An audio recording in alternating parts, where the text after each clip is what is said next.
Her har I et eksempel på, hvordan vi sidder og arbejder i vores gruppe. Datoen i dag er den 26. i 2. Årstal stadigvæk 2008.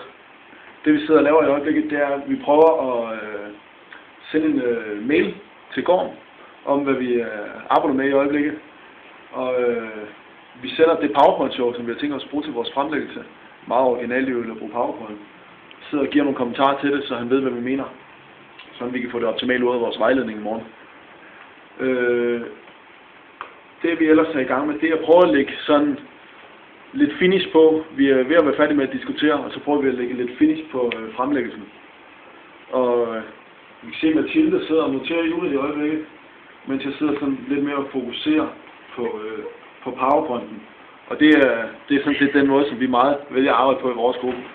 Udlicitere tingene sådan til hinanden. Hvor nogen arbejder med noget, nogen arbejder med noget andet, så vi arbejder så effektivt som muligt, som simpelthen for at optimere vores arbejde og bruge den kollektive viden, som vi skaber i forskellige arbejdssituationer. Men det er den måde, vi arbejder på den 26. i 2008 i medieforløbet. Tilbage til studiet.